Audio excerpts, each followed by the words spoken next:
These two grown men have never seen The Simpsons. How the fuck's that even happen? They're two grown men on a mission now, so buckle up and just strap in. Your love is like bad medicine. Bad medicine is what I need. Oh, shake it up just like bad medicine. These two grown men have never seen The Simpsons. It's America's barley basket. Welcome, everyone, to episode number 12 of America's Barley Basket. I am your host, Nathan Fulsbach, and sitting beside me virtually is our other host, Marlin Wells. Say hi Hello, to the people. Nathan. Hello, Marlin. Everyone, and Nathan. And me. That's me. How are you? You know, man, you get Bon Jovi. We have the voice of angels, but We do. I mean, it's amazing that two talents as strong as ours, we can put aside our egos and blend with those harmonies, and it's really, really something, especially for, an American classic like Bon Jovi. Where neither of us are the Garfunkel. Yeah, Bon Jovi just They did like very smart, like career wise. They didn't really go down the gutter of like the rest of the hair metal bands of, like drugs and alcohol and humping D-list celebrities. Like they just they got another lane. We're gonna make Kmart music for Kmart moms, and they still had hits in the early aughts. God bless them. You don't think Winger would have murdered their family for one last top 40 hit? Well, maybe Winger shouldn't have led with a song about a 17-year-old. Hey, it was cool, man. He was 30. What's the big deal? Oh, yeah, my bad. I'm the asshole. Yeah, you're right. Prude over here. Hollywood Wells doesn't date teenagers. Ooh. That the hill you want to die on? Yeah, I'll die on that hill. I'll die on someone my age shouldn't bang high school girls. Yeah, I'll die on that hill. Yeah, Bon Jovi always seemed like the very safe hair quote unquote metal, glam rock. I remember one time my grandpa, who was the janitor at the high school, he found like a collection of metal magazines in the trash and gave them to me, which was spot on because I thought they were cool as shit. And it was like one was all posters. And it was like kind of fold out 2 magazine page of a million different metal bands. And I say metal very loosely. It's not like there was like any Norwegian black metal. There wasn't a Mayhem poster in there. Exactly. But I remember like, even for that standards, holy Bon Jovi looked like they were posers in there. Like, looked a little out of place. Yeah, it looks like they had like Capitol Records, like interns making the rips in their jeans. Like then meanwhile, like Mickey Six looked like he was dying in his picture. Yeah. Like I can see too many veins in that dude's eyes. Every other glam metal band and hair band is leather pants, and Bon Jovi is jeans. Yeah, they couldn't fully commit to the leather onesies. Not only was Bon Jovi a rock and roller, he was also a bit of a thespian, Marlin. You a fan of Bon Jovi's acting work? Big fan of Young Guns 2. Nothing more believable than New Jersey John Bon Jovi being a cowboy. I wonder how hard they had to fight him to not want to have a motorcycle in it. Bon Jovi, it's 1877, combustible engine. But on a steel horse I ride, director. I hate that song so fucking much. Like Wanted Dead or Alive ranks up in probably my top 3 or top 5, like most eye-rolling fucking songs of that era. I struggle to even think of what I think of it because I literally heard that for what I needed to be the last time, probably in like 1994. We're past a quarter century of me. It's like at the time, I can't even remember what my thoughts were on it. It's like, well, if I'm not mistaken, that was the theme song for Deadliest Catch, and I had a roommate who was obsessed with that crab fishing show. So like every time I walked into the living room, that show was on and that theme was playing. Like more riveting television than just a show about jobs. I love the basic cable phenomenon of reality shows where they try to church up bland jobs. Yep. Like, can you imagine being a crab fisherman's normal? It's like 8 months of laying on your back on unemployment, waiting for the call to go back to work. Yep. And then during those couple of months, I'm sure it's a thrill ride, but Jesus Christ. And then then that branched off to where for a while there, those were the only shows. Yep. Like, these guys are lumberjacks. Fuck off. I don't care. Nothing beats Storage Wars for a terrible premise. And hey, I fucking watched the show. I can count myself among the few who've never seen Storage Wars. I am a dirtbag, so I have been to multiple Storage War auctions. No one there. They shouldn't be allowed to vote, let alone have a fucking TV show. It is human lungfish are the people that are like, what? Like, how do you have a vehicle that runs to load this shit? Like, who gave you financing? Yeah, like there's like at least 30% of the crowd are invertebrates, like just piles of mush. It's like, how did you? Okay, I'm not surprised, but explain, because I know you, but explain to everyone else, how do you end up at a fucking storage auction? My friendships are just an endless connection of like shady hillbilly people, which I am one. I'm a part of this. I'm not above this. Right. So anytime it's like, hey, there's a guy that has a storage auction, there might be a good deal on a pile of old bikes so you can flip on Craigslist in the dark of night and make $40. Don't stop to think how many hours of your life you wasted on this $40 transaction. That'll make you sad. Just right. You spent all Saturday at this auction waiting for this unit to come up, and those shows just give it they give people an unfair thought of what these auctions are like. It's like they open up 10 auctions storage units for auction. 8 of them are going to just be a mound of dirty diapers. And shockingly, some dipshit will bid on it. Hey, then maybe there's a disc man under those dirty diapers. Because that's the rule, right? You can't. Yep, you got to take everything. You got to clean it out.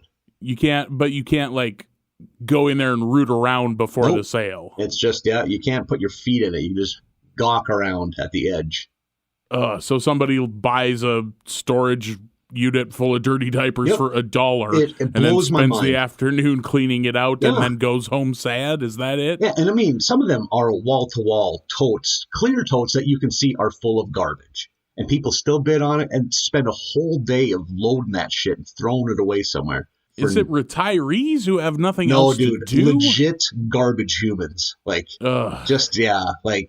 this is just what I do. This is my fun. Like you can't. It's like weird brothers that might be in a relationship. It's like tough to tell. It's like they are sure standing close. The McPoyles. It's like maybe they share one set of dentures, so they gotta always be close by. It's like, oh, my turn on the butterscotch discs. Give me the teeth.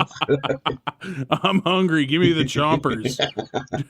Just directly take them out, put them in. Oh, well, that's horrifying. No, if you ever got the PTO late this summer, there's usually a few in the early autumn. So check one out. Get yourself some treasures. I got to keep an eye out for that kind of thing. Yes, I did. Like the thing that I have always wanted to go to and never have is the police auction, which I saw Blues Brothers too many times, and I keep thinking I should have a cop car. I've been to a couple of those. That I'd believe that. Yep. Yeah. Hey, this isn't about the police profiting off of someone else's stolen goods. This is about The Simpsons. Oh yeah, it's not a. We'll make a different podcast about what we think of asset forfeiture laws. Yeah. That'd be riveting stuff. Yeah. One episode. Yeah. This show, on the other hand, America's Barley Basket, is ostensibly, on paper, about The Simpsons. Technically. So today we are doing episodes. We're crossing over. We have a crossover episode where we're doing episodes 21, 2, and 23 of Season 3, and then on to Season 4, episodes 1 and 2. Always a magical episode when we have a nice crossover event. Agreed. You want to just dive in? You want to get it? You want to talk some Simpsons on this Simpsons podcast? Let's do it. Why not? Episode 21 of Season 3 is The Auto Show. pretty auto-centric episode, which we haven't gotten yet. And I'd imagine, I was thinking while watching this, that I'm sure every side character has gotten their own episode by now. Exactly. So this is the auto one, Yeah. or at least the first auto one, for as much as we know. It starts off, the kids are going to their first metal concert. Bart and Milhouse are going to go see Spinal Tap. And Homer's excited that his concert-going jacket still fits, which is just like a brown leather jacket with fringe. Yeah. Not sure that that's metal, but all right. I got a real kick when he found that can of Billy beer in the inside pocket. Yeah. I can't wait till we have like another Southern president with a hillbilly fuck up for a brother who gets like 15 milliseconds of fame. Like Billy Carter, was it Roger Clinton? I think it was Bill's younger brother. That was a mess. What a time when we used to have presidents where that was the biggest thing we could be ashamed of, that they had a dipshit brother with a coke problem. Yeah, he's a weird brother. Yeah. Now everything's a we're nightmare. electing the weird fuck up brothers. So fucking failed game show hosts. Yep. Hot political takes. Hot political takes. Gonna get real sad. Look at that. And I also like too that their first concert is Spinal Tap. Like, how many 10-year-olds are into like fake parody metal bands? Yeah, Spinal Tap seems kind of beta for a 10-year-old, exactly. or I'm sorry, kind of meta for a 10-year-old's first heavy metal concert. I mean, I probably would have been into them if I knew what they were, because given how much fucking Weird Al I was ingesting back in those days, but I was also a total dork. I've never seen Spinal Tap. I've never seen that film, so I know nothing about Spinal Tap. It's very Christopher Guestian. Lots of ad-libbing, lots of Christopher Guest. I'm out of adjectives to describe Christopher Guest. I've always heard it's good and have just never gotten around to it. But loving music of that era, anything that parodies it and does it well, I'm sure is pretty fucking good. I've heard that early 80s shit show Aerosmith was the inspiration for Spinal Tap. Really? Just like how off the rails they were, kind of like at their low point before Walk This Way came out, just like the drugs and the excess. And it's like, oh man, these guys are ridiculous. We before should make a Run movie. DMC saved them from the open mouth of obscurity. Yeah, then they just started coming out with those one-word songs that made them $1 bazillion. Crazy, amazing, crying. I don't think I ever put that together. I think there's an SNL skit that makes fun of it. Like they just start combine crazy, amazing, crying. Just mushing all of it together. And then for me, the peak Aerosmith then came later with that fucking Armageddon song. Oh, Mark Chestnut had a cover hit of that. That's how big it was. Mark Chestnut was able to steer that into a top 40 country hit. Yeah, was able to swerve in there and shit all over this fucking song. Yeah, and I love me some Mark Chestnut, but yeah. Hey, that man probably, his fourth wife at that point probably. Hard-living country touring musician. Yeah, he had some alimony bills.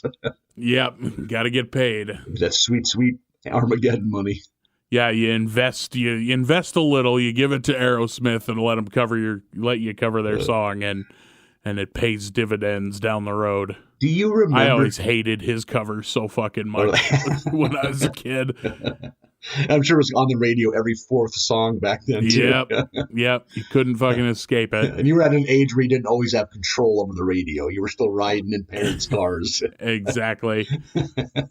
This is bullshit. You're bullshit. Sit down. This guy's not cool like Aerosmith in 1998. Do you remember your first big barn rock show? Yeah, I saw Ted Nugent open up for Alice Cooper at the State Fair in Minot when I was 17. Oh shit. It was outdoors, out on the blacktop, just hot as fuck. Yeah. And stood there at the gate for 2 hours so we could be front row. and just jammed right up against the fucking barricade the whole show, thinking it was awesome. Yeah. Like, this is the greatest. Fucking Ted Nugent rambling his crazy horse shit. Yeah. But it's like, he's going to play Cat Scratch Fever. That's going to be rad. And it was. He's got to play Stranglehold. He only had like 3 hits. Right. And during his set, they lowered down this plywood Saddam Hussein because he was topical, and people started throwing things at this fake Saddam Hussein, and Ted Nugent said, "Quit throwing shit, you drunk fucks." And it was like someone switched a light switch. It was just, everyone was like, "Oh, we made Uncle Ted mad. We gotta everybody settle down." Yeah, what did he think was going to happen? Right. During the barrage of shit being thrown at this Saddam facade, I got hit at the base of the skull where it met my spine with an unopened pounder of Coors Light. Like, dude, you need to do a little fucking research before you start dropping Saddam Hussein cutouts. Like, there have been people drinking since 11 a.m. for your show. They left fucking Belfield with fucking 3 cases of Bud Light, and they are all gone now. It's the state fair. They've sweated out their first case that they drank on the way here this morning before they rode the fucking tilt-a-whirl. And now they're coming to see Crazy Uncle Ted and Alice Cooper. But yeah, that I don't think I've ever come so close to being knocked unconscious in my life. I was like bent over the rail with like seeing spots, like, oh God, I'm gonna die. My first rock show was also at the North Dakota State Fair. It was Goo Goo Dolls, and this is pre City of Angels soundtrack. Middle-aged mom haircut, lead singer Goo Goo Dolls. This is when they only had, remember Name, that kind of acoustic ballad. Oh yeah. I'm gonna reveal something to you, Nathan. I fucking love me some Goo Goo Dolls. Good for you. I think Name is a fine tune. There are worse bands. If Iris comes on at the bar, I'm gonna A, sing along, and B, probably cry. Yeah.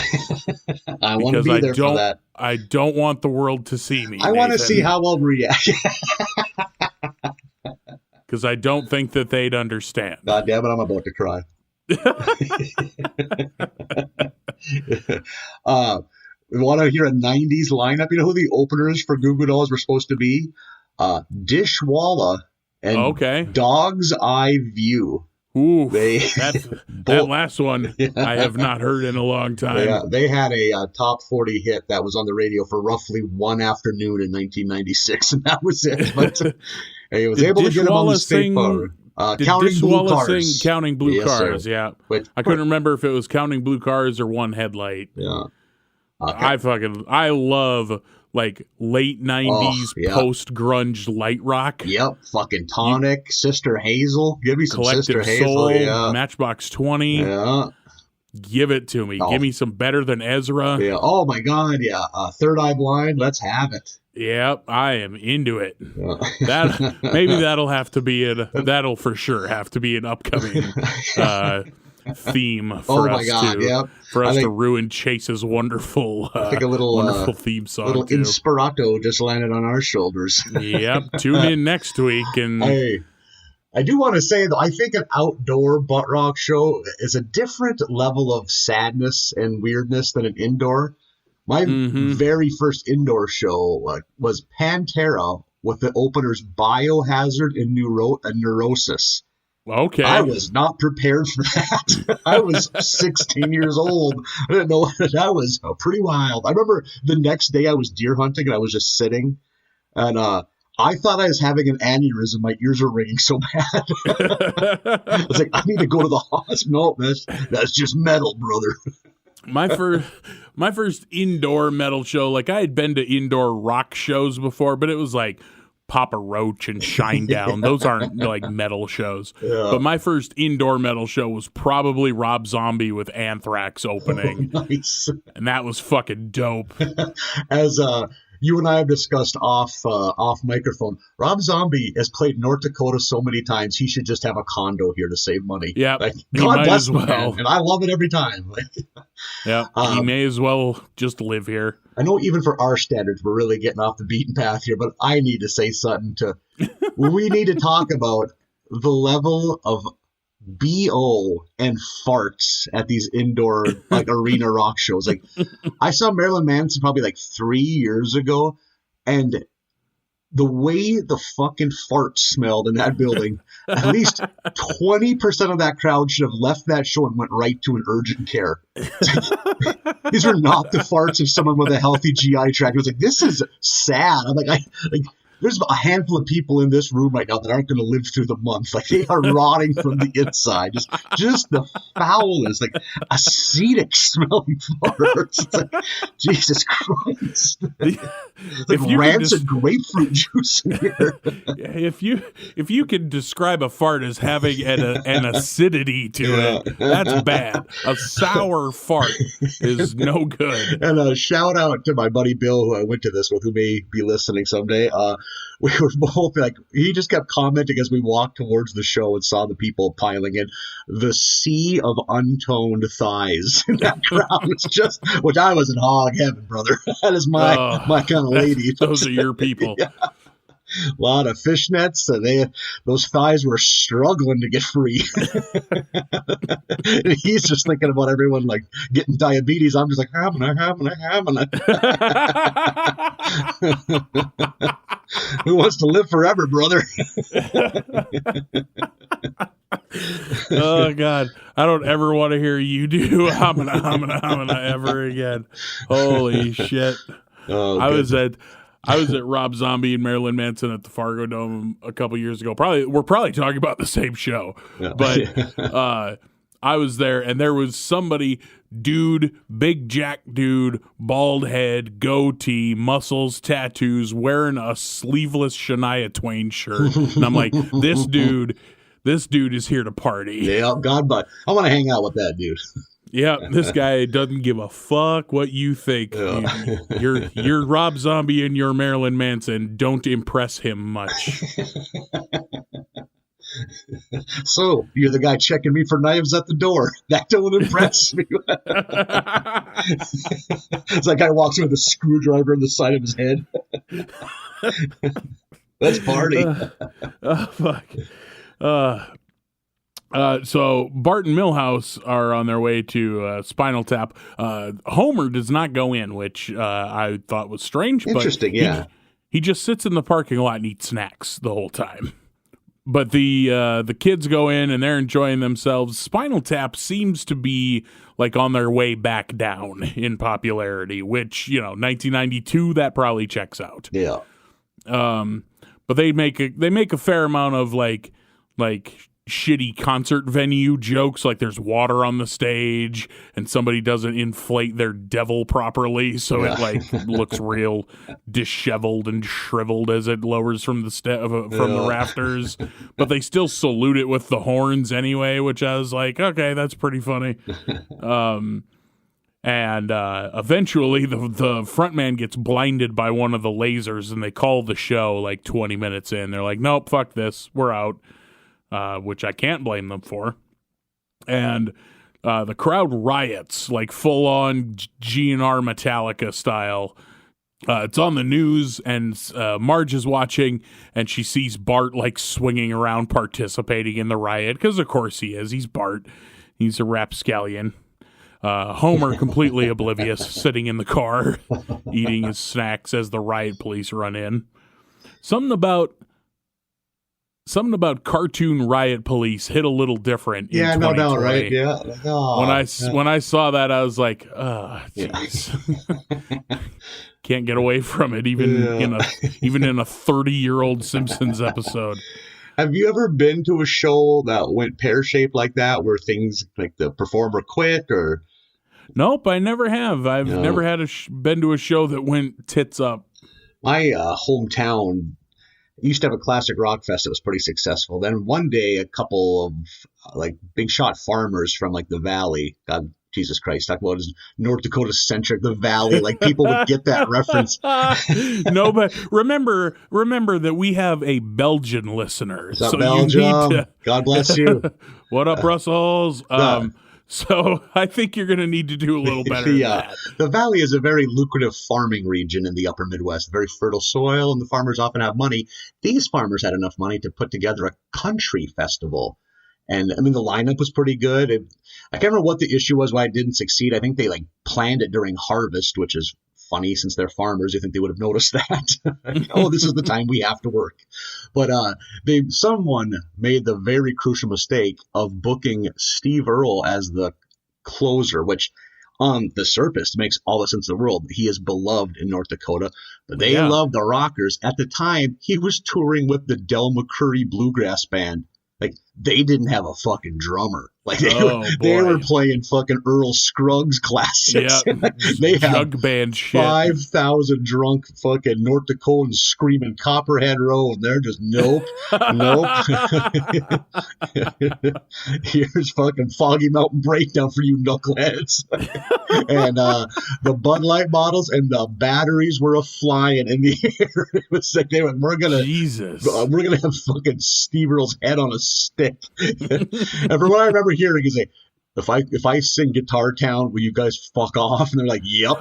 So there was an uneasy truce as those guys kicked through the fastest version of Guitar Town as they could and got the fuck off that stage. Holy shit, that's fantastic. I love that they threw him a bone. Like, listen, if we give you one thing, will you let us leave Botno alive? Yeah. Some guy's trying to kick out like power chords on a mandolin. Not what we signed up for. There's not a sick washboard solo in the middle of Guitar Town. Yeah, someone should have read the fine print when they were booking that festival. No kidding. Yeah, they saw Steve Earle's end of sentence. We're there. Yeah. Sing along to Copperhead Road. He's one of those people where it's like, man, you have all these great songs. Why is Copperhead Road the hit? Yeah. And I mean, that's another song. I love it, but I've heard it. I probably tapped out on Copperhead Road in 1998. It's like, you know what? I'm good. I'm good for a couple of decades because I'm done with it. It's like Kenny Wayne Shepherd. Why is it blue on black? We have so many others. It's ridiculous how it works sometimes, but I wish I could have seen them make that uneasy agreement, that hillbilly armistice. Like him and a bunch of 70-year-old bluegrass musicians like huddling with their arms around each other. Like, listen, man, they know where the bus is at. We can't escape. We have to appease these animals. We have to throw them a bone to distract them. They're out of AAAs. They're going to start throwing 9 volts pretty soon. There's fucking TBI. Fucking Philadelphia fan base shit.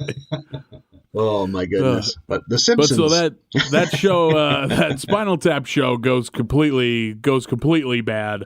But Bart he loved it, of course. So he gets home, tells his mom he wants to be a rock star. Marge is talking to Homer, and thinks that maybe we should buy the boy a guitar. So they do. They buy him a guitar, which he is not good at playing because guitar, it turns out, is very difficult to play. As I know. I think we've all made that error, being like, I'm going to play guitar. No, you pick it up and it's like, it might as well be from space the first time you pick up a guitar. Then your fingers hurt. Yeah, especially like, because people who play guitar make playing guitar look like you can do it in your sleep. Yeah. You know? I have the hands of a malnourished Bangladeshi girl. I do not have big virtuoso hands. No. Everything hurts because I really got to reach for it. I have short, fat fingers that look like they have 3 times as many knuckles as they should. The guitar hates it, but the ladies love it. What up? Hey-o. That's a virtual high five that I actually posted up for just now. Stocking blow for the hammer dunk. Just looks like a handful of chicken drummies. I hope someday we know somebody, we have a listener that was able to pick up my pitch perfect Hot Rod Hundley voice, the announcer for the Utah Jazz. The Simpsons, I read about it. Incredibly specific. I have mentioned the Hot Rod Hundley as many times as I've mentioned The Simpsons so far. I have to become more task-orientated. Nonsense. This is what people like. They like the off the beaten path. That's the American bits. Barley Basket brand. That's what we bring to our listeners. This is what they want from us. We are brand orientated. That's what we are. We're giving you what you need. The mission statement says North Dakota-based Simpsons podcast, barely about the Simpsons. And we deliver it to you 52 times a year. But Otto is the bus driver, and Bart gets on with his new guitar, and he's bad at playing it, and he tells Otto, I think there's something wrong with it, but then Otto just whips out this guitar solo, and he's like, nah, man, I think it's good, and then proceeds to play Freebird for the entire school bus full of children. Someone has a lighter, of course they do, delinquents. But he wraps up Freebird, and Martin has to be the one to be like, we should have been at school like 10 minutes ago. What are we doing here? And Otto slams it to the floor to go through some shortcuts and get the kids to school, drives through the Springfield tire lot, which is mostly on fire. He crashes through the Springfield Police Department annual picnic, and he runs Spinal Tap's tour bus off of the road, and they crash. And I was like, okay, the bus is going to crash, and it's on fire, and then we're going to cut to Spinal Tap being safe and make some joke. But nope, we just linger on the flaming bus for a minute, and then we're back to what we were doing. So I'm going to assume that canonically in the Simpsons universe, Spinal Tap is dead. God damn it, Marlon, I'm going to apologize right now. I got to take us real off track again. Okay. It's kind Never of like apologize. At the peak of the pandemic, I just remembered this. I met a friend of mine in Fargo for a social distanced chicken wing meetup. So we're just eating chicken wings in our car, hanging out in the summer heat. Always a good combo, wings and humidity. And yep. It's like probably 8 o'clock, 9 o'clock at night. The sun's just setting. We see a minivan pull up on the edge of the parking lot when the place kind of bordered a river. This middle-aged man casually gets out and rolls 4 old tires into the ditch. Like, it just peels out like 25 feet in front of us. It was so great. Just rolls some tires down into the river and leaves. Fuck this noise. Get rid of these tires. What the fuck? It's so great. Oh, yeah. Give a hoot, don't pollute, unless you're that guy. He's got shit to do. That guy ain't got time for, I'm going to take these somewhere. No. Nope. Used to burn them till the HOA started complaining. Too many pelicans died. I can't burn tires anymore. All of our kids got asthma. Listen, I'm not going to pay $2 to dispose of a tire. No, fuck that. The river's free. God, what an asshole. So Otto wrecks the school bus, and then he's in deep with Principal Skinner. He gets fired until he can get his school bus driver's license. And then he goes home, and he can't get into his apartment, which there's a great exchange between him and his landlord, who is standing in the hallway with him. He's like, hey, man, somebody changed my locks, and they put a padlock on my door, and they put this eviction notice up. It's like, oh, bless you, Otto. Yeah. And what did he have inside the apartment? Was it 2 copies of Rockin' magazine and a jar of mustard? Yep. I didn't know I had mustard. He's stoked. Like, wait, I had mustard? Yeah. Fantastic stuff. But Bart invites him to come live with the Simpsons, and Otto, as you might expect, not a great roommate to have around the house. He's playing music in the garage at all hours of the night. He's playing Bart's guitar, and Homer comes down and asks Bart why he's not playing his guitar. And I don't think I've ever related to Bart quite as much as this, but he like calmly explains to Homer, listen, I'm not going to lie to you. I tried and I wasn't good right away, so I quit. Yeah. And I'm like, I feel that. I get that. having to put work into things isn't fun. You want to just be good at something right away. Story of my life. Yep.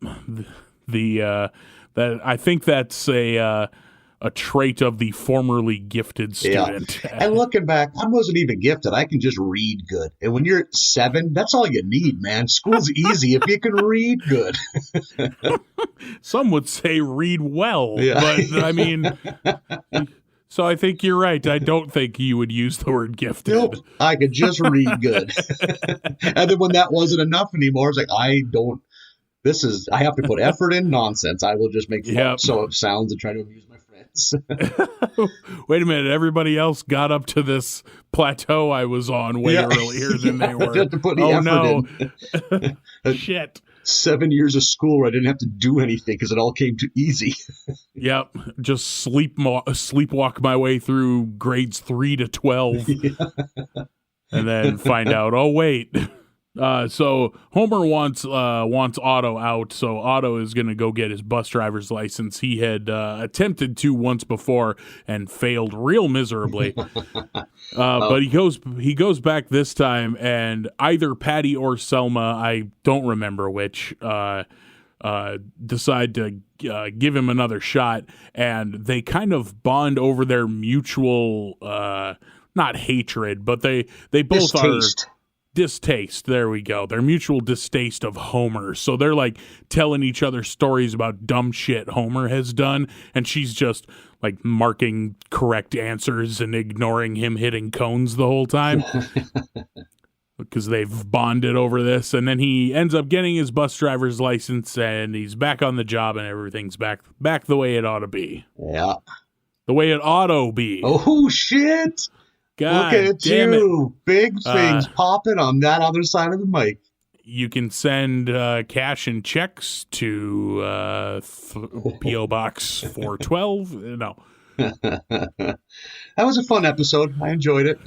Yeah. We're at a point now. I had a good laugh when he was in that dumpster, and he was like, I got a new lease on life when he finds out he can move into The Simpsons, and the lid fall, and like the weird groan he let out made me laugh. I liked in that scene where because Bart finds him sleeping in a dumpster. I liked the line where he's like, "What? You're out here living in a dumpster?" He's like, "Nah, man. I wish this is a Trash co receptacle, like not a name brand dumpster." I thought that was good. That was a fun episode. Even in dumpsters, he's living in the store brand. A subpar. Yeah. Our next episode is Bart's Friend Falls in Love, which I got a little editorial on this one. Jesus Christ, how Bart-centric was the early years of The Simpsons. Why not call it Milhouse Falls in Love? It sounds so Bart's got to fucking shoehorn Bart in there somehow into that title. That's funny. Yeah. Yep. And speaking of funny, there was a nice like kind of Indiana Jones motif. I loved it. There's a great the Raiders gag. of the Lost Ark opening. Oh my God. And the crystal, whatever thing he steals, or the diamond in the movie is replaced with a jar of Homer's loose change. Yeah, it was the fertility idol in Raiders of the Lost Ark. There you go. But when Homer's tumbling down the stairs as the boulder, rock, fuck. And also when he slides under the garage door and again grabs his hat just like Indiana Jones did, and Homer hits that garage door and just his bald head and gut come out. It's a nice sight gag. Yep, that was a very good sight gag. I think my favorite part of that whole bit was Maggie firing the suction cup darts as Bart ran by, just like the spears and the arrows in the movie. Yeah, that was maybe my favorite, because they've had a handful of those like almost non sequitur movie reference starters, like they did the 2001 Obelisk one. Yeah, this one probably my favorite. Later on, I think it's maybe 2 episodes from now, we get a Birds, where it's them walking into that daycare and all those babies are sucking on pacifiers and they quietly get out of there. so they don't. Oh, is that? Oh, I've never seen The Birds, Yeah, so I didn't realize that was a reference. I just thought it was very funny. Yeah, because it's like, boy, that's uncomfortable. Right after that scene, Alfred Hitchcock rides by on a bike real quick. Oh shit, I missed that too. Layers on layers on layers. These Simpsons writers. Oh boy. Having not seen The Birds, though, I might not even have got the Alfred Hitchcock bit. So I think I've only ever seen Psycho. Oh, no doubt. I've seen a handful. That's holy shit if we go down that road. If I start doing deep dives into the 39 steps. So the late 1930s, Alfred Hitchcock, a young Mary Pickford. See, all this is going right past me, so I'd listen to this new podcast of yours. Tell me more. Go on. I've heard The Birds is very good. I've heard that's if you're gonna see one that maybe it's Psycho or The Birds. Yeah, he's got some certified bangers. Some hot ones. The kids would say. They probably don't say that anymore. I'm like 15 years behind on everything. So are you I sure? still use bangers. Are you sure On day. Fleek isn't a thing anymore? I'm fairly positive, but I'm also not going to stand in your way. I'm not in life to be a goalie. You do you. Thank you. So this episode is basically the main plot point is a new girl moves to school in Bart's grade named Samantha Stanky. A young girl with braces. I'm pretty sure you probably never had to go to another school like midway through like childhood. I'm guessing pretty much. Yeah, you're very sedentary family movement wise, as was mine. I would have rather have gotten shot out of a fucking cannon than have to go to a different school when I was 10 years old. Because yeah, for sure. That seems like a nightmare. Yeah, I was very sad and insecure without that fucking hurdle thrown in. Jesus, I had enough trouble just getting through day to day while surrounded with people I had known my whole life. Yeah. When Mrs. Krabappel tells her to say something about herself, and she mentions, and your town has a smell that I think all of you are used to by now. But I am not. Yep. That's such a great line. And Mrs. You'll get used to it in about 8 weeks. Yeah. Krabappel's like, it'll come around. Yeah. Oh, and then there's another great scene because the whole we're still in the intro part. Milhouse has not fallen in love yet, but it's where Principal Skinner's like having like a one-on-one with her in his office, trying to get to the bottom of what kind of student she is. And there's these he turns to look away from her and looks through the blinds and the shadows. It's where that one line he's like, just like they forgot about me in that tiger cage for 18 agonizing months. It's like, holy shit. Yeah, Skinner with his nom flashbacks are Skinner's fantastic. Seen some shit. Yeah, I wrote those down too because I also was like, where the hell is this coming from? This is amazing. Such a great angle for his character. Nom flashback Skinner is so good. I did like too when you see Bart's test score. It's an F, and it says "very poor, even for you." Such a great thing for a teacher to write on a child. I remember being probably in 13, 14 on the school bus, and this little 7-year-old kid proudly handed me his report card. It was the last day of school, and it had F's on it. You know how weird it is to see a kindergarten with just F's all oh my. How do you get F's in kindergarten? Yeah. Not reading good. I think that's what it all comes down to. How do you flunk coloring and naps? This kid would have the answers. But did you throw the Astro doll in the fucking fireplace the one time you got to bring it home? And just before Milhouse meets Samantha on the playground, Bart gives Milhouse a wet willy. Were wet willies a thing in your grade school / yeah. Goddamn right they were. The scourge. You soak up that finger and you jam it into somebody's ear like an asshole. We had the 3-headed demon dog of wet willies. Pantsing. God, pantsing was a big thing for a while. Well, yeah. And gleeking. Did you guys gleek? I've never heard of this before. It sounds gross, honestly. Gleeking was like some kids, I don't know if they had a certain amount of gap between their two middle teeth on the bottom, but like pushing their tongue hard, they could shoot a spray of spit. So you could gleek on somebody. Okay, I have seen that, but it wasn't in a bullying arsenal. It wasn't something people were doing, and we certainly didn't have a name for it. I remember it became such a big deal they had to take all the boys like in the 7th and 8th grade and sit us down in the gym, and some teacher just like, I think it's so gross. I think it's like peeing on somebody. It's like, it's not like peeing on somebody. Like, I won't argue that it's gross. Yeah, it is gross. Yeah. But it is not. It is significantly better than being peed on. Yeah, that's a very big jump. That teacher had some shit going on in their personal life. All of our bullying repertoire was just like a lot of pantsings, a lot of wet willies, and a lot of titty twisters. Oh, twisters, yeah. Everybody catching a titty twister. Yeah. It's a more rural thing. I think of that, yeah. Like, the titty twisters, I don't see that being a thing in the big schools as much. I don't know why. Yeah, I'm not sure either. Maybe we're just simpler out here. Yeah, that's So, Martin meets Samantha. I think she accidentally knocks his glasses off. And he's very smitten, but then they get called, it's time to go back to school. And they get to watch a sex ed video, which I don't know, maybe I'm a prude. 10 seems a little young, but hey, who am I? I thought the same thing. Yeah. I was like, 10 years old, huh? Yeah. All right. And I do like that before they start, there's the two, like, the weirdo kids that have to leave. Did you have any, like, religions in your town where the kids would leave for certain stuff? No. So I have never seen that in person. Fascinating. No. But I definitely like understood the joke because they look like Mormon kids or something like that because they got like ties and short sleeve button downs. Yeah. My hometown had a pretty big contingent of Jehovah's Witnesses. Really? So, yeah, they for the size of the town, very big. Yeah, and they would anything Christmassy out the door. They get to just go chill in the hallway or bring books or something like that. And I remember they also didn't stand for the Pledge of Allegiance. So they were definitely some iconoclasts. They were standing out from the crowd.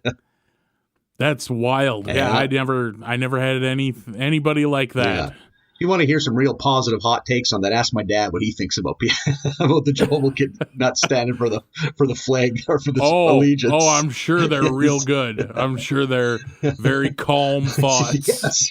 Yes, very thought out. Very accepting.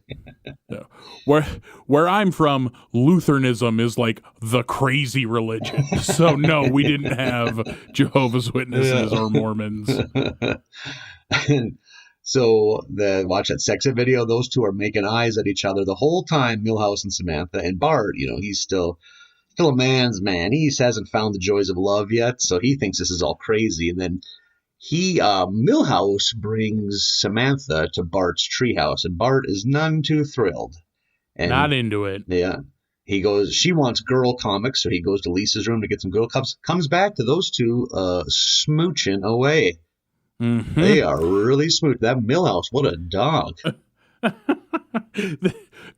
Simpsons kissing, there's a face dysmorphia that happens. You see it with like Homer and Marge too. Yeah. But it's like those lips go out a solid 8 inches with just a bulbous end. It's like a frog's tongue. Yeah, very true. Yeah, like their jaws sink into their throats. And there's another storyline during this time is Lisa notices how obese Homer is getting. So she decides to get him some subliminal help tapes. But in a wacky turn of events, instead of the weight loss tapes that are out of him, they send him the vocabulary building tapes instead. So he continues to gain weight, but his vocabulary is he's more verbose than ever. It's so great when they show the warehouse workers. They're like, hey, we got an order for the weight loss tapes, and they go to the shelf and it's empty, and they're like, just send him the vocabulary builder then. One guy's and got his shirt unbuttoned, just chilling out. And the guy grabs the vocabulary tapes and just throws them in the boxes, just like, here you go, fatty. Yeah. And seals it up and mails it. And one thing too, I was like, I wish I loved anything as much as Homer loves food. He's just fucking creaming his jeans over a fucking commercial for Rolos. It's just melting. He's just drooling and falling into the couch. It's like, do you need a minute with this candy? And like, if you listen to the narrator of that commercial, it's disgusting. It's like, like whatever. It starts with like chocolate and caramel and whatnot. But then by the end of it, it's like, and then we drench it in butter. I'm like, what is happening? What kind of candy porn is happening right now? Before we get too far removed from it, I did want to mention how outstanding the Troy McClure sexual education video is. My God. Like, it's so cartoonish and child friendly, and the fact that it's all Troy McClure is the best. But my favorite part is way at the end, because they apparently show the act at some point, because it cuts to the children all being horrified. And then way at the end of the video, Troy McClure just smiles straight down the barrel of the camera and says, "Now that you know how to do it, don't." Yeah. These fucking celibacy-focused sex ed tapes. Oh, my God.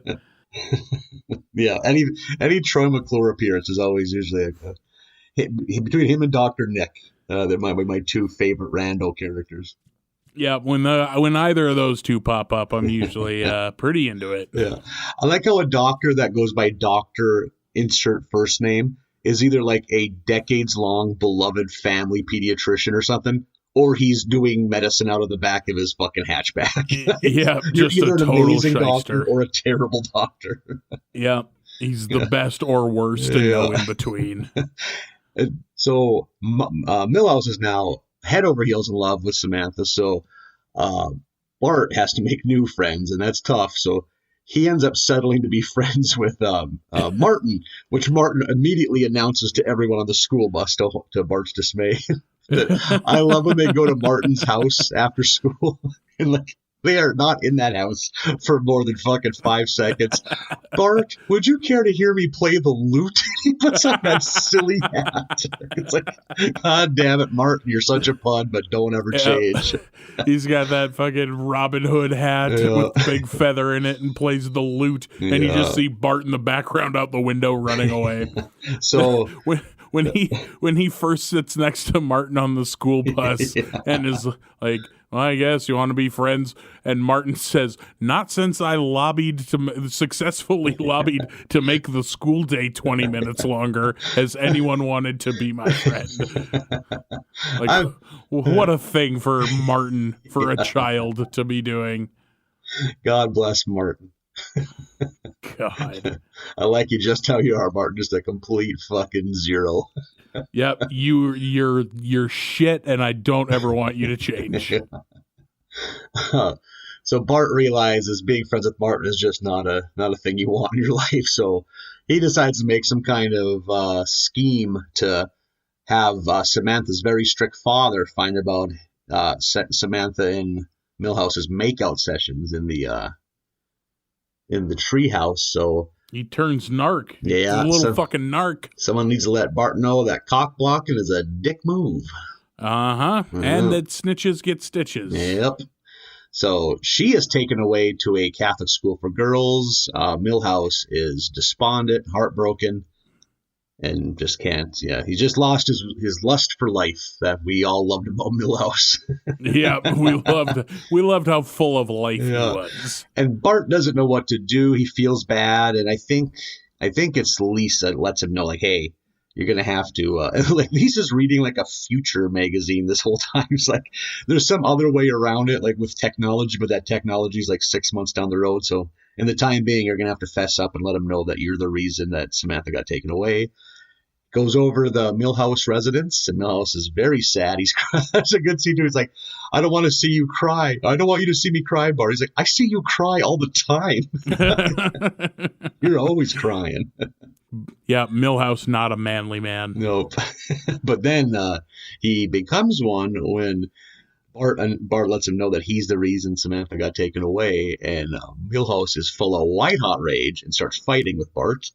Yep. And there's a great scene where his parents come to the door. You think they're going to break the fight up, but like the mom gets a smile on her face like, Milhouse is out of bed and full of beans. And full of beans. They just walk away. Yeah, they're just excited that he's out of bed and has stopped crying. Yeah. They don't care that he's trying to murder his friend. Murder a child in their home. And almost murder he does until Bart is able to brain him with a magic 8-ball. It's great because Bart's like, he's the one on bottom and he's doing the thing where he's reaching, looking for something to hit him with, and his hands go across a scissors and a broken beer bottle. And a brick.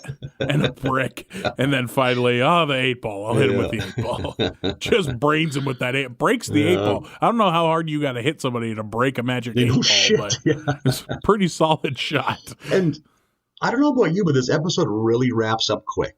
It's like they kind of quickly become friends again. They go, what I'm forgetting is they go to the Catholic school so he can see her one last time. Kind of realizes this, long-term thing isn't going to work, especially when you're 10. It's tough to make long-distance things work. And one of you is locked in a French-Canadian nun school. Yeah, makes it tough. And Homer, again, has not lost weight, but he has a very rich vocabulary. And again, my love of the quick gags at the end of the episode. That 2-second shot of Homer Simpson vocabulary tips. And they were actual real vocabulary words, which was a nice touch. Yeah, it was like word of the day, but it's 5 quick, smart sounding words. Yeah.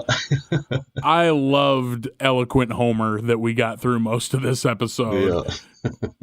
Throwing out shit that Homer never would. It's much like the Treehouse episode where they do the Raven, and you're like, it's just refreshing to hear smart shit come out of Homer's gob. Yeah.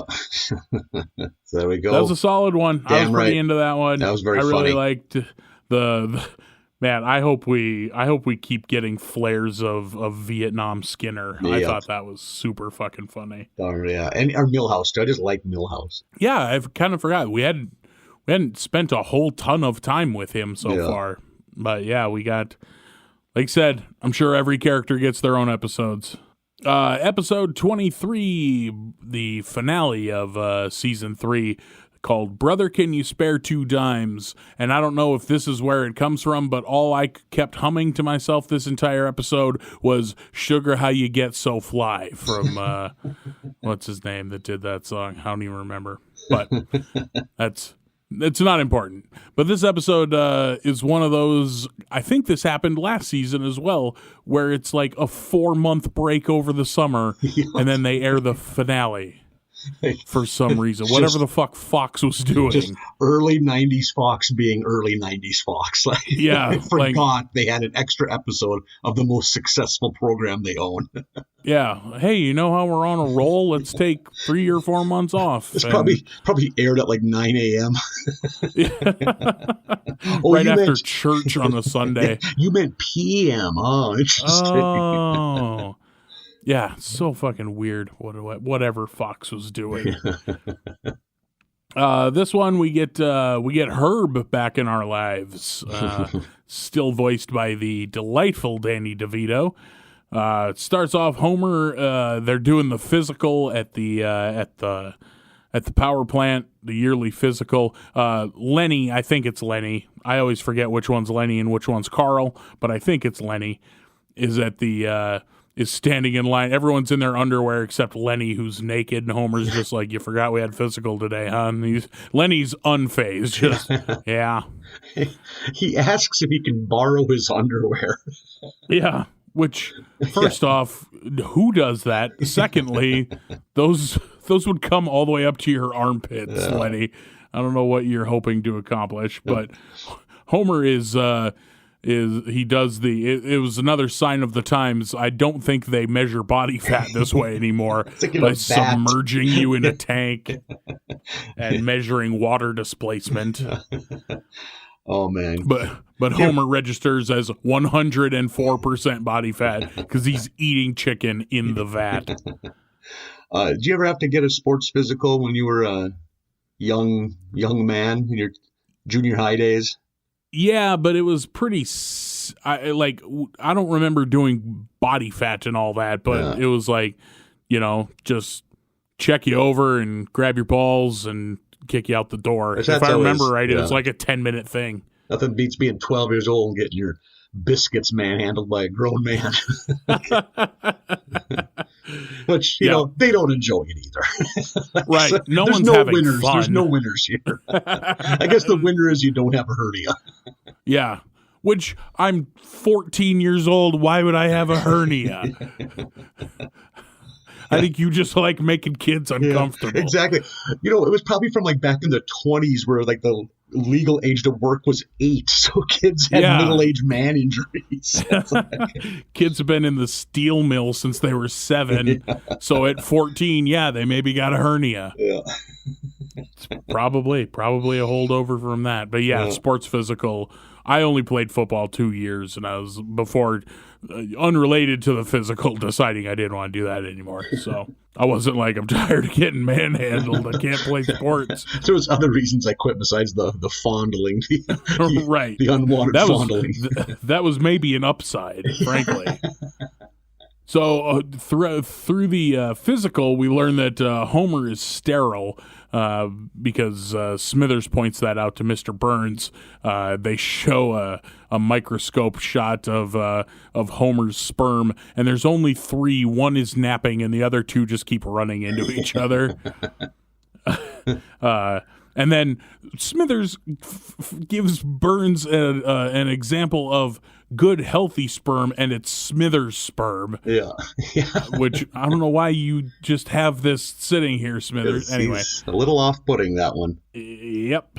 But Smithers tells Burns it's probably because of all the radiation exposure, and Burns doesn't want to get sued. So we set that up before cutting away to a group of hobos around the burning barrel under the bridge. One of which is casually eating a boot, which I like. Yep. And one of which is dressed as Charlie Chaplin. Yeah, the boot eater. Yep. Oh, is that his same guy? Yeah. I do like that they're all classic cartoon hobos. One even is wearing clown makeup and has the big red nose. Yeah. I'm like, why is this? Anyway, but yes, it's very classic hobo look that everyone has. Yeah. And one of them is Herbert, Homer's half-brother, Herbert Powell of Powell Motors, who had been ruined by Homer Simpson's car. We get a quick recap of that.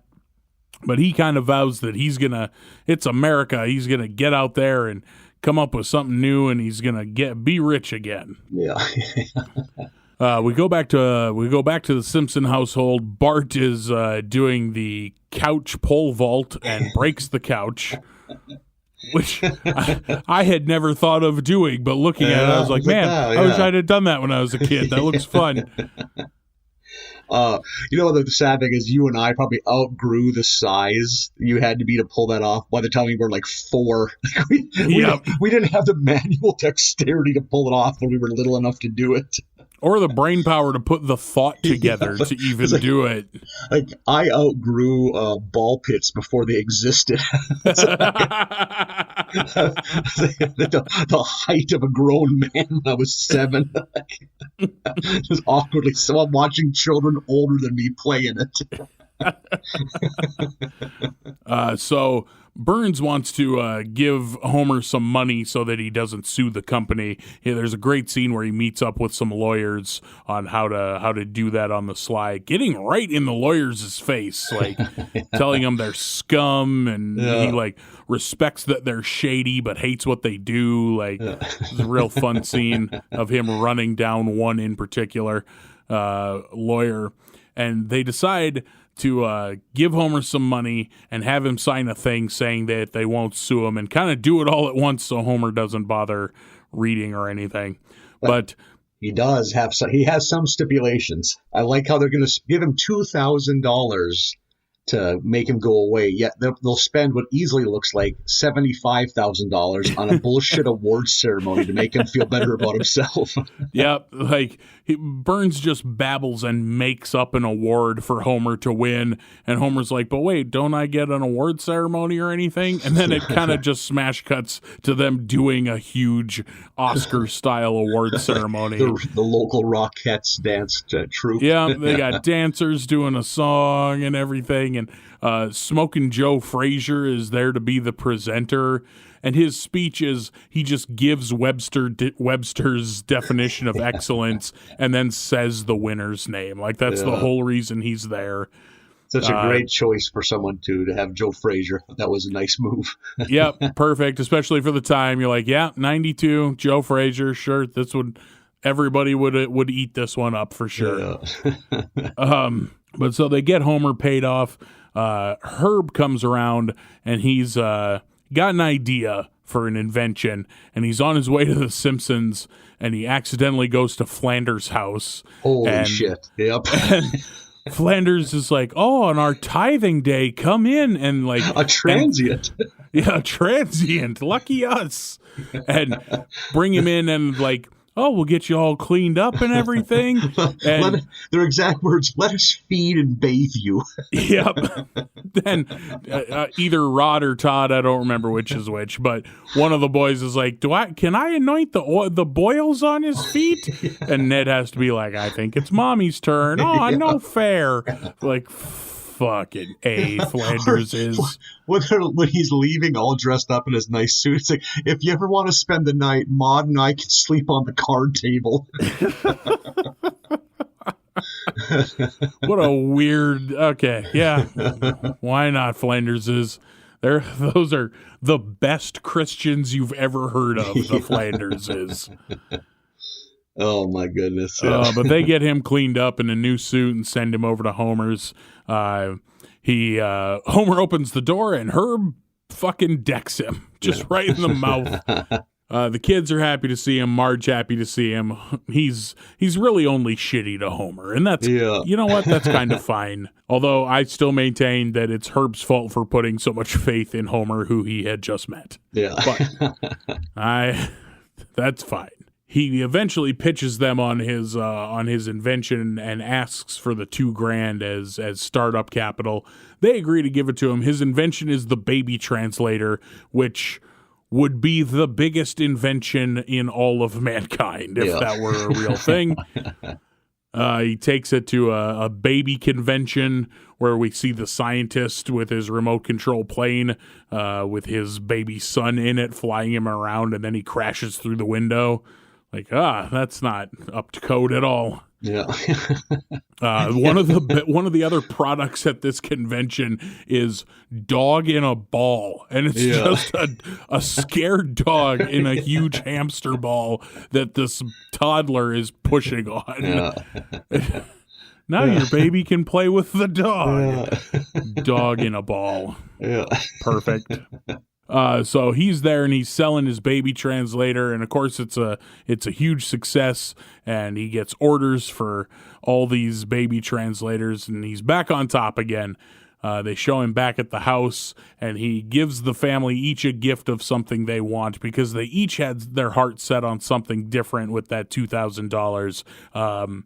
Lisa wanted this once a month book club thing where they send you a book every month.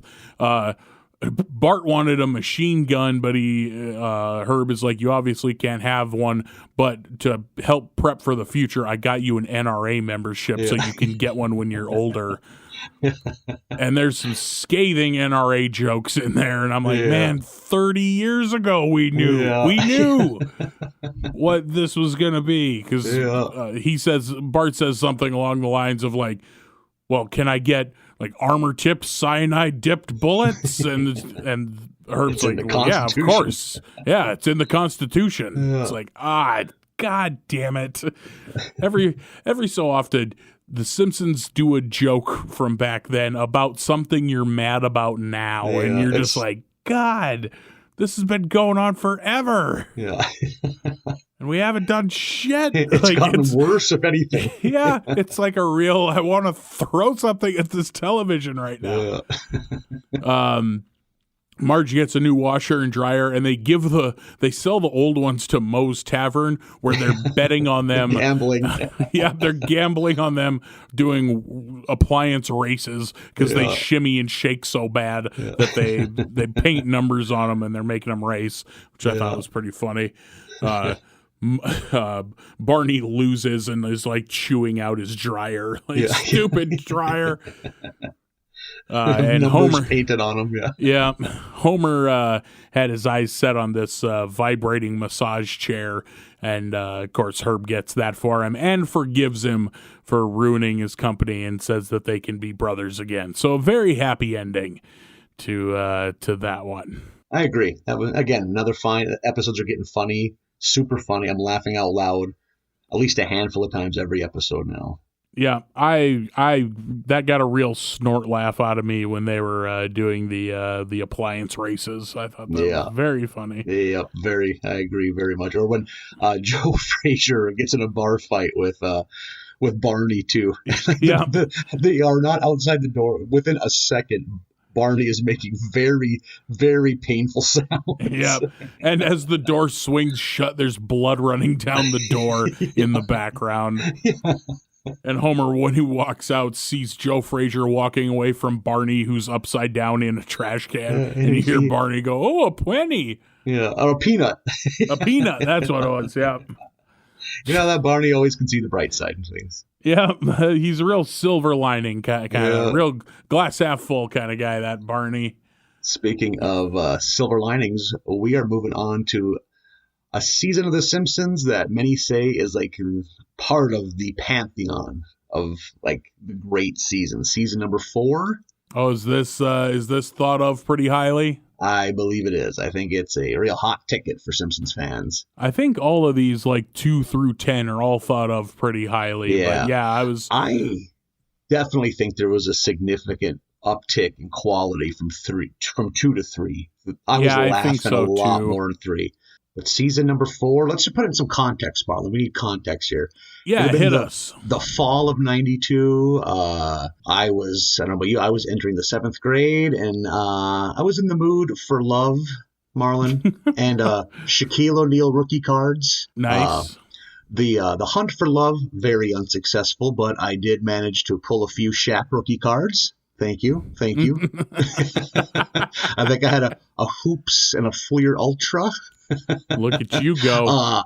And speaking of 1992, that NBA rookie class featured Popeye Jones and PJ Brown, 2 players we have mentioned. I eventually got into. I had a fat stack of Shaq basketball cards at some point, but I certainly wasn't buying rookies as they came out. I was 7 at this time. Yeah, exactly. So. you were chewing on the cards still. Yeah, I was. There's no bubble gum in these. This is bullshit. So we just eat the cards, okay? Yeah, I guess so. When in Rome. This is the worst gum I've ever had. Yeah. And what I'm surprised is season 4. Simpsons was still airing on Thursday nights, as far as I can tell. Still Thursday nights. So, as we have known, Fox executives in their infinite wisdom use the success of The Simpsons to try pair it with other new sitcoms to see if they can maybe become equally successful. Season 2, we had the show Babes, which was just... I still very much want to watch Babes. Yeah, just pretty much 30 minutes of making fun of 3 fat women. Sounds like what that was. And then we had Drexel's Class.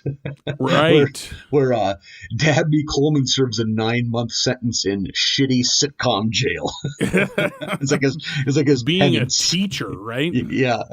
He's like a white-collar criminal that has to be a teacher to not go to prison or something. And hard to believe a premise that rock solid wasn't a surefire hit.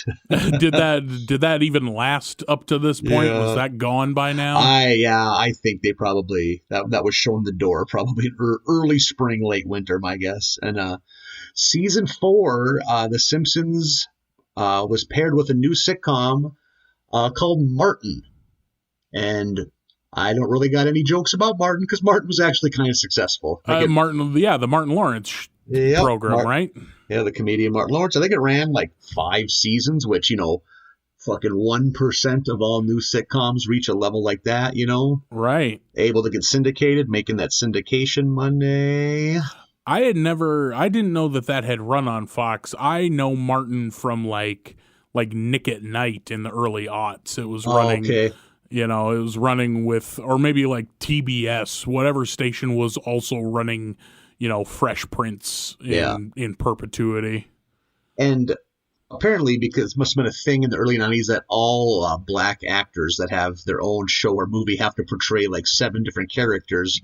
Martin had a ton of side characters that he played himself. Like one of them was Shanae, a character for that show. And fun fact, in early high school, I could do a spot-on impersonation of Shanae.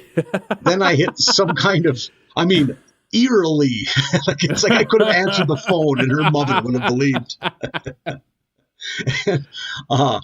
But I had some kind of weird second puberty in late high school, and I lost the ability to do it. I don't know what happened. It was like Cinderella. My Shanae turned into a pumpkin. So I love the idea of you having some weird double clutch puberty. Yeah. You got the head fake puberty. Oh, the other half of my pubes growing. In my mind, it was just split straight down the middle, like Two-Face. Yep. Now it's full Hair on one side, feel. not on the other. While we're on that subject. Oh, perfect. Do you ever remember having like short new pubes? I don't. No, neither do I. I think I was just on the bus in the 6th grade. I sneezed real hard. All of a sudden, boom, full bush. I don't ever remember like fresh grass. No, I don't remember one at a time. No. Yeah. I don't remember having 1 or 2 broken down cars. I remember just waking up to a junkyard one day. Ooh, I like that wording. Good job. Just like, Jesus, where the husks of all these cars come from? Hey, get these out of here. So the Shanae impersonation no longer exists, which is probably very good for me because I'm sure it was very problematic. I think that character now, as Martin Lawrence doing it, is problematic, let alone a white teenager doing it. I bet Martin Lawrence today would be like, I'm not doing Shanae. No, I'm good. Oh no, I have heard about Martin Lawrence doing the clubs, like trying to warm up for his act in LA from other comedians on podcasts.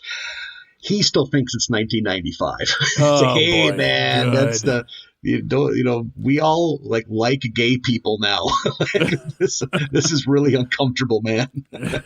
I remember this was, speaking of like comedians not updating anything, I remember I wasn't able to go, but Michael Winslow came through town. Yeah, I remember that. Boy, I'm going to say between 06 and 09, somewhere around in there.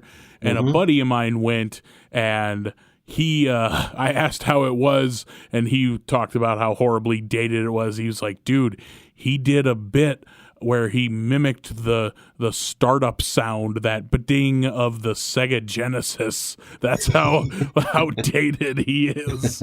Just like, geez. Yeah. Yeah. Like, hold on to a couple of classics. Have the hits. Yeah. But, man, keep writing. Do a modem dial-up. At least that would be somewhat more modern. That'd be slightly more modern. I bet Michael Winslow does a hell of a modem dial-up. I'm just going to say that. It sounds like it's right in his wheelhouse. Yeah. And I think we should mention that Shanae might have been the genesis of Martin Lawrence playing comedic female characters, which I would say reached its apex with the Oscar-winning Big Mama's House franchise. Oh, Christ, I forgot about Big Mama's House. Right? Wait, did you say Oscar-winning? Nah, it's just a goof. Okay, I was like, oh, please, no. I was looking. Those, at least the first 1 or 2, were monster hits. Mm-hmm. Unbelievable. Like, no kidding. Big Mama's House. I was trying to think. I was like, I think I came to the realization I don't have an opinion on Martin Lawrence. I think he's Like, I like those Bad Boys movies, but I don't think it's because of him. I think I just like big, dumb Michael Bay movies. I kind of have good memories of him hosting Def Comedy Jam. So I missed all of that. Yeah, shout out to my buddies, Damien. I know you're listening. Their family always at HBO, so I got to see a little. Def Comedy Jam. Very, very rough humor for young teenage white kids to be listening to. I was like, I bet 90% of the references went over our head, but by God, they were throwing out those F words fast and furious. It's like, I am in. Those you recognize. Yeah, it doesn't matter what anything is about. When you're that age, you hear anyone saying the F word, you're like this is the coolest. It's like a dog whistle. Your ears perk up. Yeah, just I'm into this. Whatever it is, I don't care. Yeah. I like this. Season 4 is upon us, and we're starting off with Kamp Krusty. Kamp Krusty. A hot one. Very, very good episode. It starts with, it's the end of the school year, and Bart and Lisa had made an agreement with Homer that if they got their grades, at least C's, that they could go to Kamp Krusty that summer.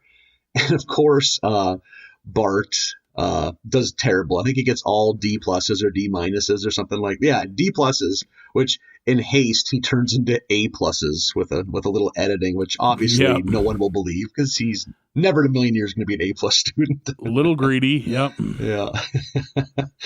like Mrs. Krabappel just has. I love that woman. Just has no sympathy for Bart's pleads, like, please help. Like, nope. Yeah, she doesn't give a fuck. Yeah, my life is pain, so shall yours be. Yeah, and it's the last day of school. Her life just completely opened up. Like, she's checked out on doing you favors today. Yeah. But I like how little it took for Homer to agree to send Bart to Kamp Krusty. Like, we just don't want you around the house all summer. Yeah. You can still go. Which I maintain is why parents send kids to camp. I think that's just so. Like, I've never been to camp. I bet that's not shocking to anybody. I don't know about you. And it's funny. I grew up in camp country. There's several Lutheran camps all around me in the Turtle Mountains. But we never a camp boy. The idea of going to a camp and staying in cabins and playing games and like I watch Wet Hot American Summer. Can't relate to it in the least. I don't know what the fuck is going on. Like, why are there? I think color wars is a problematic term. I don't understand it. Like, I don't get the appeal at all. And so like coming to it as an adult, because no one else went to. It's not like I was left out. No one back home went to camp. Yeah, like, there's no 4-H camp. Was that never a thing? No, like you would go to 4-H events every so often, and there's the county fair and that kind of thing. Like you have, meetings and involvement, but it's never, at least as far as I know, you never went away and lived by a lake for a month and a half. 4-H camps existed. I think you need to step back and think about the people running your 4-H, because they must have taken a look at a young Marlin and said, he's not camp material. They're probably right. I was thinking maybe you'd give them a call and give them a piece of your mind. Like, give them a call and applaud them for their shrewd judgment of human character. Like, you're right, man. I don't want to take my shirt off and swim in front of girls. God. And like, even if we had camps, like I can't swim. I don't want to do any of that, like none whatsoever. But I come out here to this side of the state in eastern North Dakota, fucking everybody went to camp, it turns out. Like, I don't know how many of your friends you've talked to about camp, but they all did it. They all made macaroni paintings or beaded fucking bracelets and had s'mores and swam every day. Yeah. The biggest Lutheran church in my hometown, to get confirmed, you had to go to their summer camp. So they all went. So they all had camp experiences. And like some of the kids worked at the camp in the summer when they got older. That's not culty at all. Yeah, no kidding. Yeah. We had Vacation Bible School, which is not camp. I mean, it's something else for like when you said elbow macaroni, I was like, I made a few elbow macaroni Jesuses in my day. Good band name, Elbow Macaroni Jesus. I like everyone I think I've mentioned it before. You know what we did in the summer? We fucking worked. Like, that's, you were a student 9 months of the year and a ranch hand 3 months a year. I'm picturing like 6-year-old you being left alone to try to get on top of a horse yourself. I mean, that for sure probably happened. You can't even reach the stirrup. You have to get up on the rafters of a pole barn and fall onto a horse. It's like that little mechanical fishing game with the magnet. You just got to wait for that mouth to open. That's when you got to drop. Yeah. Lead the horse next to the pickup and jump out of the pickup box onto the horse. And then hope for the best. How are we going to get off? Who fucking knows? Like, yeah, you just have to imagine like Martin from The Simpsons just stretching barbed wire with his bare hands while his dad yells at him. And that's everyone's growing up experience where I come from. We talking about jumping from the rafters. We used to babysit a kid. He's a good friend of mine that he had like a grown man's bike when he was like 5 years old. So he would have to tiptoe at full speed across the railing of our deck while pushing on his bike and then jump on it and then just had to ride until he was exhausted and would fall because he couldn't stop. It's like looking back, it's like a parent should have put a stop to that. It's like, he's a 5-year-old boy. He doesn't need a Greg LeMond fucking speed grown man bike. Super narrow tires. So, gotta ride bike to Bismarck and back. I love that you can't. Like, I'm just gonna ride until I'm tired. I can't. Yeah. Someone give me some Kool-Aid. I'm crashing. It's like refueling a jet in midair. Aim that Capri Sun straw just right. Keep this bird in the air. You can't stop. Capri Sun. Who am I? We were not a Capri Sun fan. You probably had those. What were those even called? Those little. They're shaped kind of like a grenade. The juice bottles with the foil top you peel off. Like purple drink. Like they're just garbage Kool-Aid. Yeah. Garbage Kool-Aid with a tinfoil wrapper. Yeah, just a tiny little milk jug with a tinfoil top on it. Nothing beats touching that with your teeth. Combine that with the combination of that wooden paddle you used to have to eat ice cream with in school. Feeling that slide across your tongue. Oh my God. It's repellent. I'm going to get splinters in my mouth trying to eat ice cream. Like, no matter what flavor ice cream it was, it all tasted like wood. Yeah, exactly. You got this bastardized popsicle stick that you want me to eat this with. So before they leave for camp, Marge is putting together their packs because she's a loving mom who's going to miss her babies when they're gone. I noticed she's packing Bart's bag. Bart's name is sewed into his underwear. Mm-hmm. Have you ever seen that in your real life? Nope, never. That's just a thing on television. Yep. I put that there with dads in boxer shorts, as we've discussed. Yep. And people wearing sleeping caps. Yep. And hopscotch and Christmas carols. Yeah, exactly. Just in TV. Only on television. Because I don't even see what the why. Like, what's the... If your underwear is lost, there's a fucking reason. You're never doing anything casual when you lose your underwear. Underwear doesn't get lost. Underwear gets discarded. Yeah, you are either screwing in a park or outrunning a bear. I assume it has to do with so it doesn't get lost in the laundry, right? Yeah. I don't know. I don't think Bart and Homer wear the same size underwear. Right, and you're not confusing it with anybody else's in the house, so I don't quite understand the issue. But yes, that's just a thing on television. Yeah, so the kids are off in camp, and they quickly realize that their dreams of an amazing summer spent with Krusty are not going to happen. Krusty is nowhere to be found. A ominous suited man named Mr. Black shows up, and he is revealing that, this He tries to sell the camp to them, but they quickly find out that this camp's going to be a nightmare because the 3 bullies from the school are the ones in charge. Yep, the 3 teenagers. Yeah. I do like there's a great scene where they're eating with Mr. Black and they're enjoying fine brandy. Yep. They're like 13-year-old delinquents who enjoy a good brandy. Yep, you gotta love a good brandy. Yeah.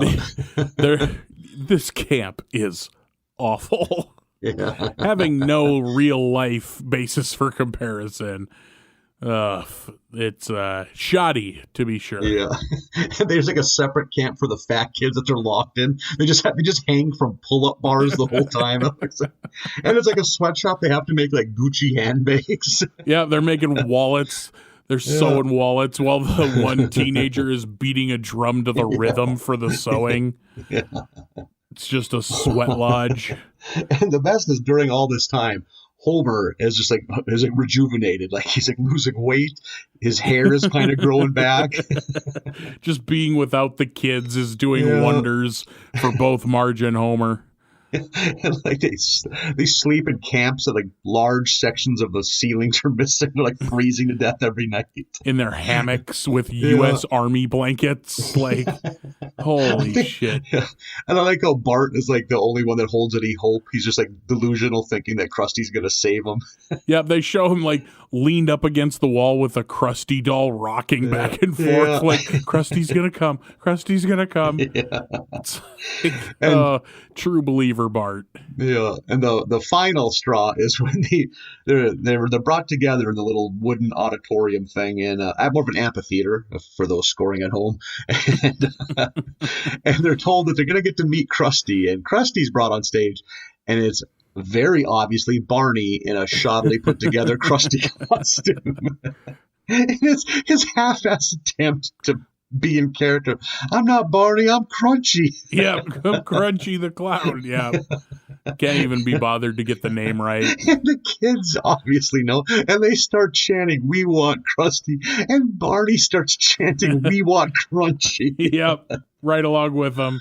Yeah, and this is finally the straw that breaks the camel's backs. There's a great scene too that it's Mr. Black talking to the bullies. It's like, "I thought you broke their spirits." You broke nothing, and he slaps them. And it's like, "Quick to the hydrofoil or something like that." Like an escape pod. So they take over the camp. They demolish everything. They break out the fat kids. Yep. Run, my chunky brethren. Yeah, and they're in the kitchen, and Martin's got his face in the thing of Krusty brand gruel. It's like, sweet, nourishing gruel. Oh, Christ. I got to go. There was a moment with Martin when they're getting on the bus. And, and Martin's dad said something about, "Enjoy your enhancement camp," and Martin tells him, "Just say fat camp. You don't have to try to placate daddy's chubby secret." Holy fuck. That's so great. Yeah. There was like a good hard laugh every 60 seconds in this episode. Yeah, this is a real great one. And when they cut to the news, it's Marge and Homer in bed again. They're just having a new lease on life without the kids around. It's like, "Please not be the boy. Please not be the boy." And then it cuts to him and Bart in the shadows like fucking Colonel Kurtz. Yep. Apocalypse Now. He's up on a throne with face paint on. Yeah. He's like, he's going to shine a light on how shitty this camp is. And this whole time, Krusty's just cashing checks, eating strawberries and cream at Wimbledon, which is it's awesome. That's what his summer plans were. And for some reason, Krusty, who's usually always a piece of shit, decides, "Oh no, I don't want to fail my fans." So he is helicoptered into this Colonel Kurtzian world where there's like a pig head on a pike. It's children ruling it. Yeah, it's gone very Lord of the Flies. Yeah, and he tells them like he's going to make it up to them, and they see the honesty. They check him for a wire, but that's how they know it's him. He's got the pacemaker scar. He's like, "I'm going to give you kids the summer of your lives," which then turns into a photo montage of them driving to Tijuana. Yeah, where every kid wants to go. Yeah. To a cockfight in Tijuana. Yeah. So yeah, that was a good end to that episode. These episodes have really been tying together quick at the end. It's like it's a ton of plot. I was like, oh, we only got 23 and a half minutes. Here we go. I'm they not really complaining wrap up quick. because fucking shoehorn as many of those good gags in there as you can. I will take it. Yep.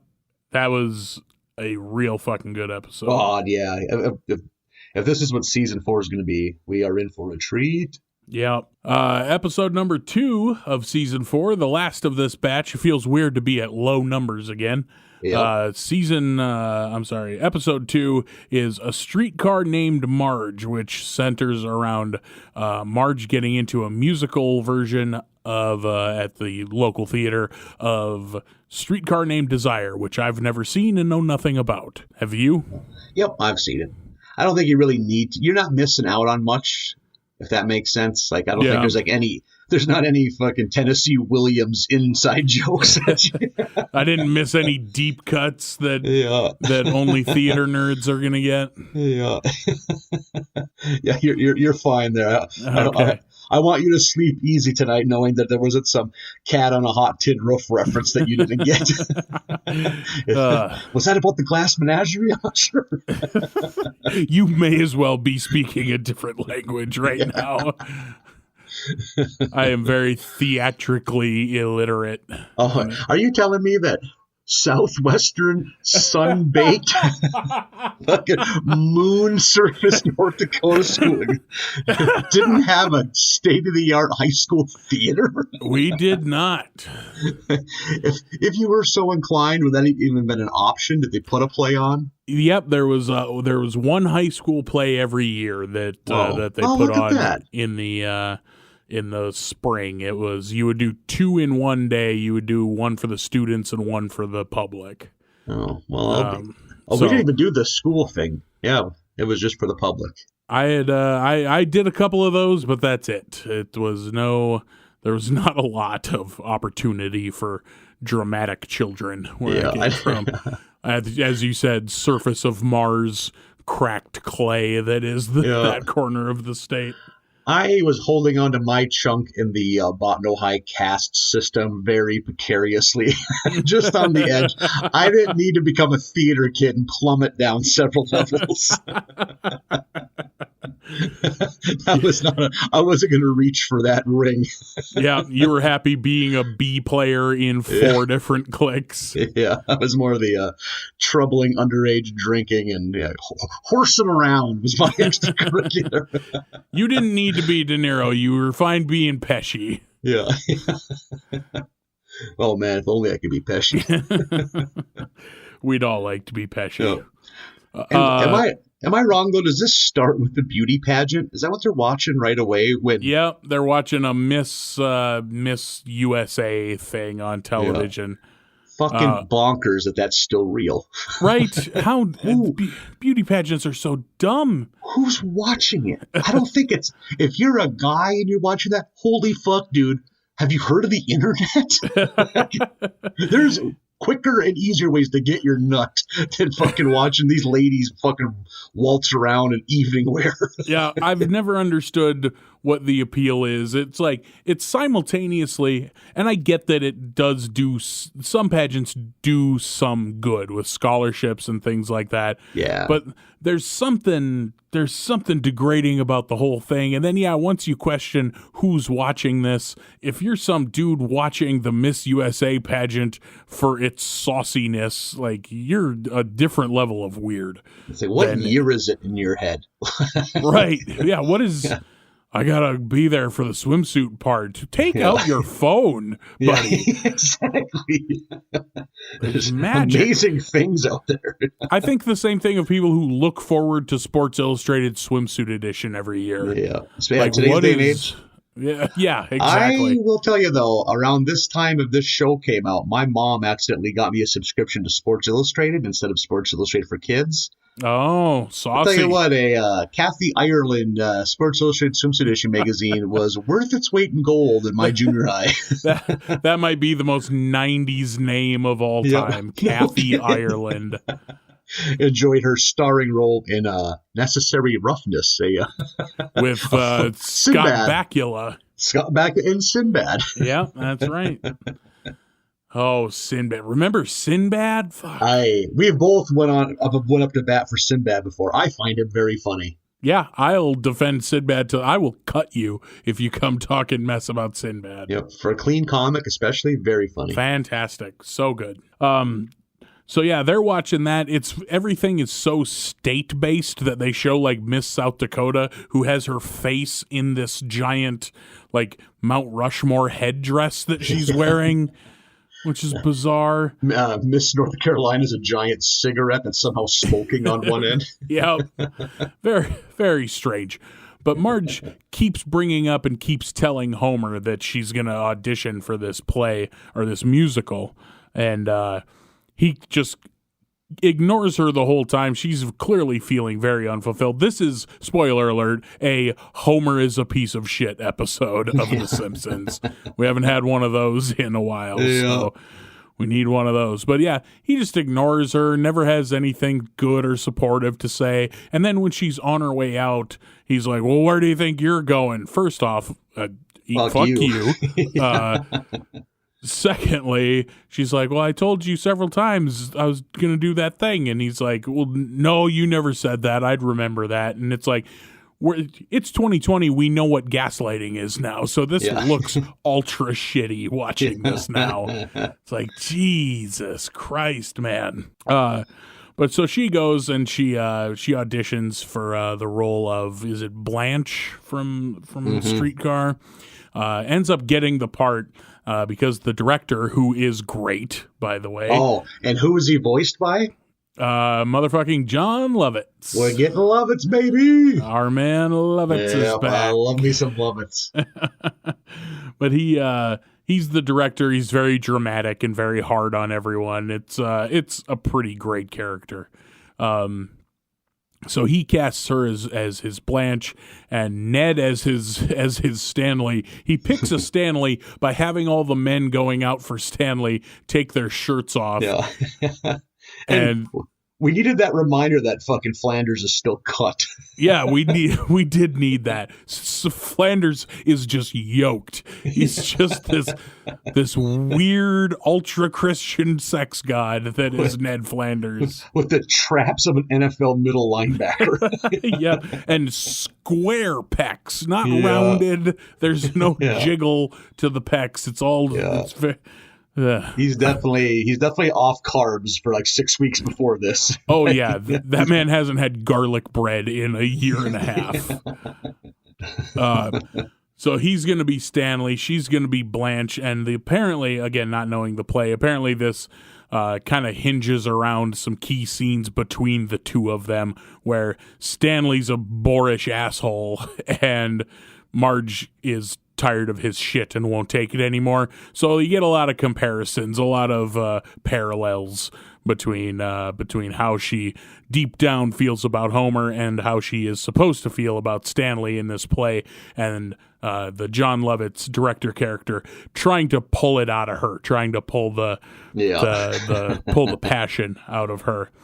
Like, there's a scene in particular where she's supposed to break a bottle and stick it in his face like she's going to cut him, and she just can't quite get that part right. But she resolves that later in the episode. At one point, she's there going through practice or rehearsal or whatever, and Maggie's there and kind of getting in the way. So she takes Maggie to Ayn Rand's School for Tots. It's very strict. What? To put it mildly. Just a libertarian nightmare daycare center.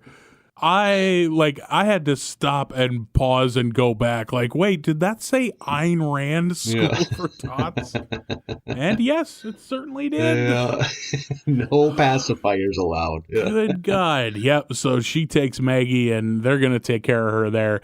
And one of the strict things is no pacifiers. And she throws them all in this locker. So there's a locker full of pacifiers, which leads to some adorable children, Maggie shenanigans, baby hijinks. Yeah, we get real baby Muppets there for a while. Yeah, a couple failed attempts at like complicated schemes to get into the locker that has the pacifiers. Yeah, they handle it like a heist.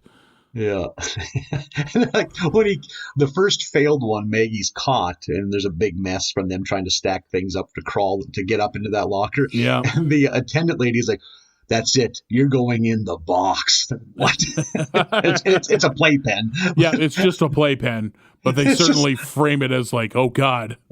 It's just Maggie bouncing the ball against the wall, and it hits her in the head each time. Yeah. That was a nice sight gig. But they keep trying. They keep trying to do this heist, and it gets more and more elaborate to the point like she like Tom Cruise Mission Impossible lowers down into this principal's office to grab the keys and is crawling through ductwork and like zip lines across a rope. Eventually gets everyone their pacifiers. She's up on the locker like throwing them out like confetti from a balcony. So they all get their pacifiers. Marge, in the meantime, still trying to break through in this role, and she finally gets the Homer parallel and is able to kind of uncork the way she feels about Homer in order to be... Channel that anger. Yeah, in order to be passionate and angry in this scene, and breaks the bottle and really goes after Ned with it. Really we see he's bandaged after a while. Yeah, later he's bandaged over his bare chest. A lot of shirtless Flanders in this one. Yeah, that's your thing. Hey, I'm not going to judge. No, not at all. The man's a beefcake. There'll be no judgment here. And then it gets to be opening night of this musical, and the family is all there. We have the moment where Homer and the kids go to pick up Maggie, and all of the babies have their pacifiers now. Yeah. So it's just stark silence except for a little bit of pacifier squeaking. Yeah. And they're like real carefully walking through this sea of babies that are all staring at them. And it is, I didn't know it was a Birds reference, but it is very creepy. And they get out and they're just like, oh, babies. Yeah, Homer like shudders. Ooh. And it's right then that's when Alfred Hitchcock comes whipping by on a bike. Okay, perfect. Good on you, Simpsons. Yeah.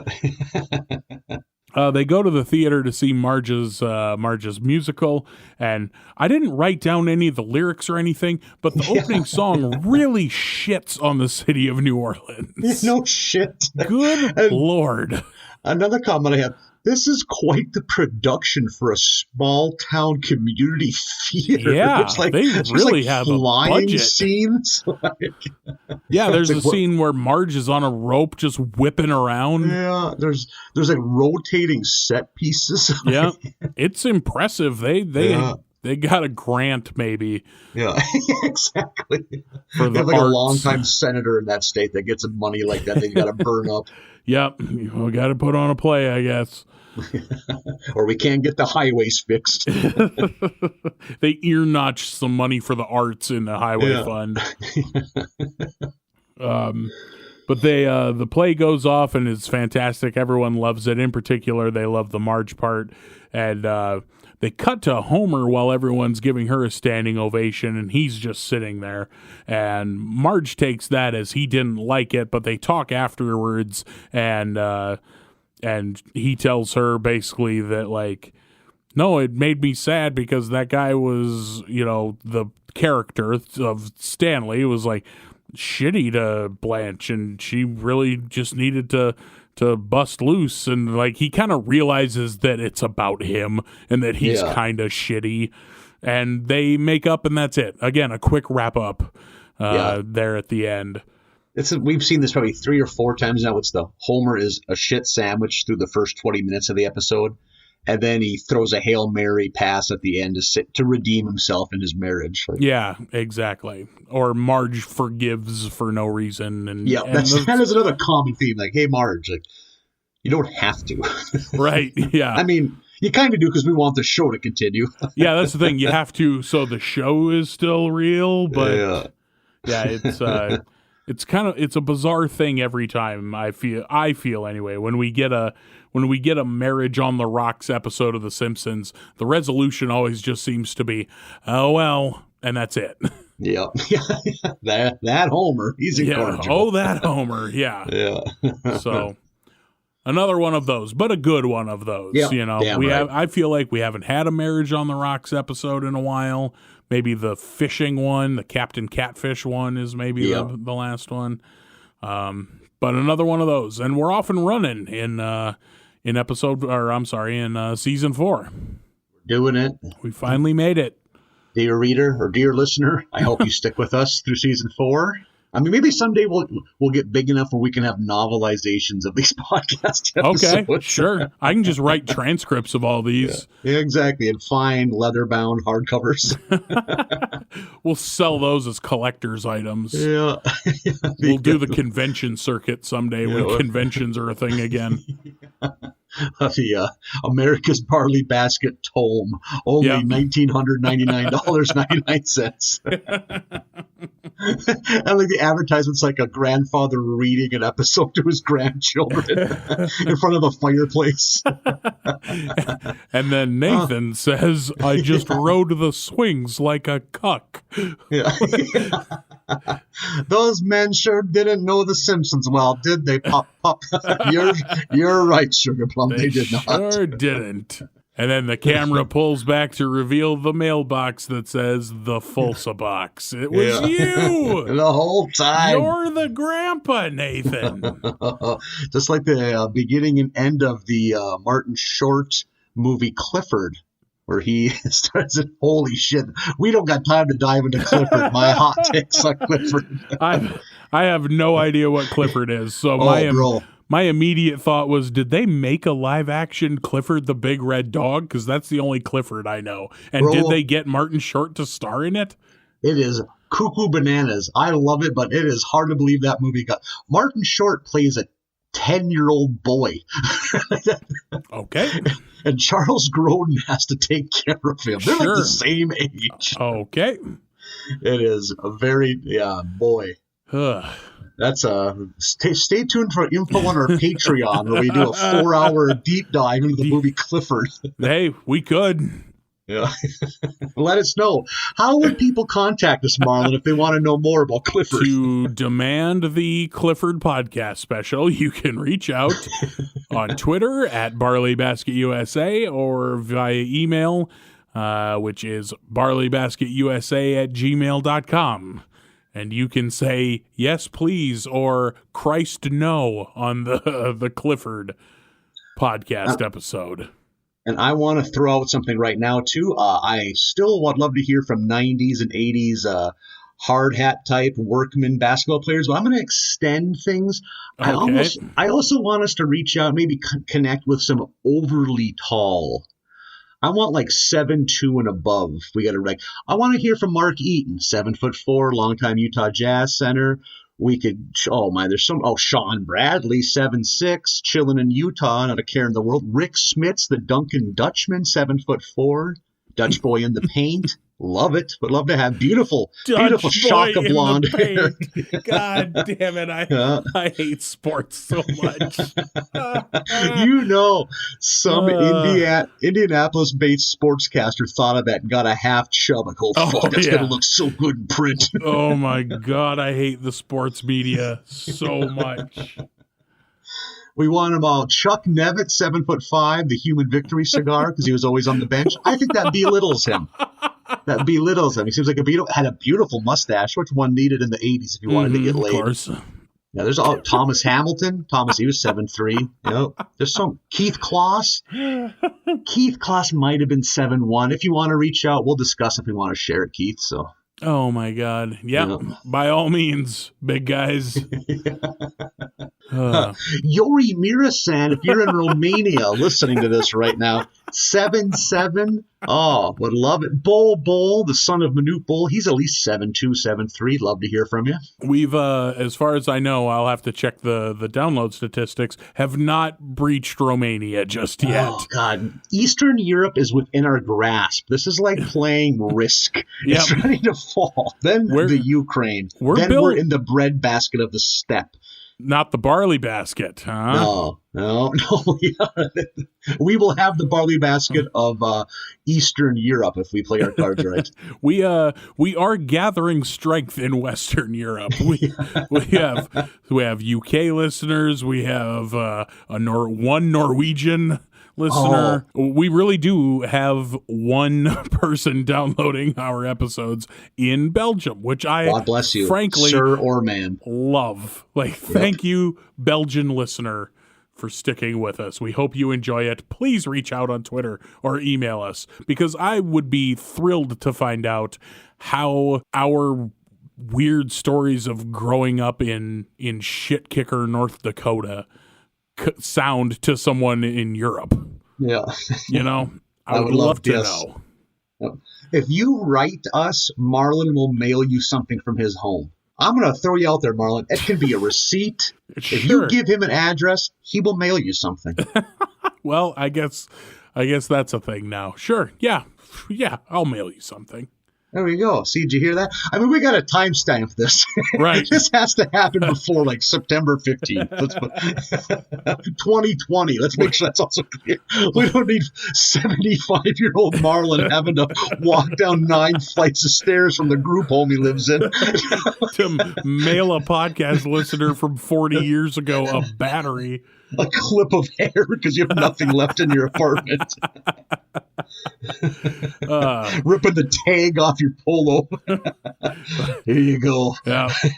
Dear listener. Listen, European countries, we know you're not accepting Americans right now, but I hope you'll accept some American mail for one Belgian fan. I like the idea it's the year 2060 and a young postal employee watches an elderly you pick up a handful of like loose grass, shove it in an envelope and mail it to someone in New Zealand. Oh, do it for the downloads. It's for the fans. Anything for the fans. And I drop dead right there. Yeah. Oh, God. Let's get out of here. Yeah, it's Everyone, that time. Enjoy yourselves this week. Homework is, let me see here, episodes 3, 4, 5, 6, and 7, 3 through 7 of season 4 of The Simpsons. I hope to see you all again next week, or hear you all again, or feel your presence over the internet airwaves. I don't know. Should have thought that through. I hope they can sense the genuine warmth in my voice and look past the fact I don't know what I'm fucking talking about. Yep. Take the spirit of that sentence and not the letter of that sentence. Everybody. Okay, enjoy goodbye. yourselves this week. Bye. See ya.